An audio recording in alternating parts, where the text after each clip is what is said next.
bien, bonjour à toutes et tous.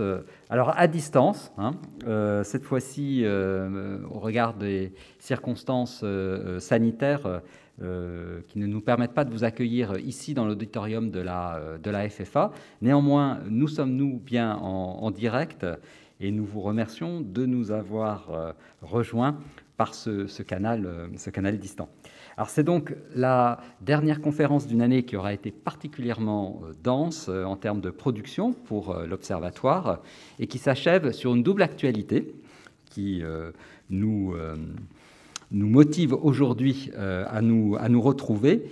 Nous allons d'une part aborder les différentes formes et registres que peut prendre l'agilité. Notre observatoire a souhaité s'intéresser dans l'environnement des sociétés d'assurance aux différentes formes que peuvent prendre l'agilité, alors partant d'un modèle conceptuel jusqu'à sa déclinaison sur le terrain, au détour aussi de moments plus quotidiens et opérationnels, là où il faut faire preuve de pragmatisme et de réactivité.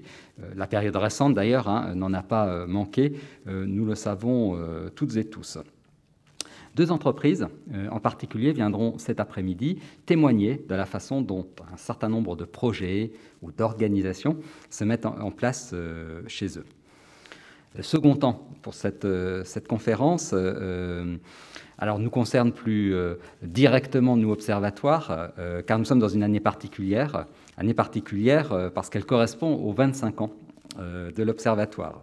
Nous avons effectivement créé cet observatoire fin 1996.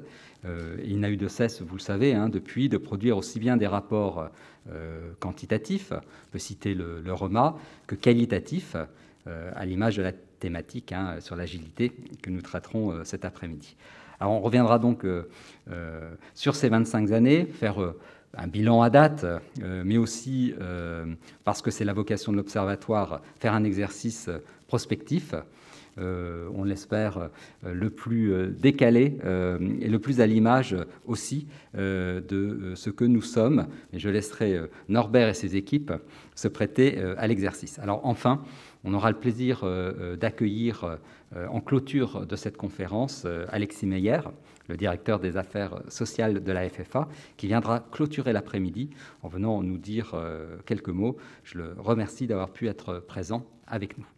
Donc une conférence qui s'annonce dense, riche, comme à notre habitude, et pendant les un peu plus de 2 heures que nous allons passer ensemble, nous aurons beaucoup de points et de sujets à partager ensemble.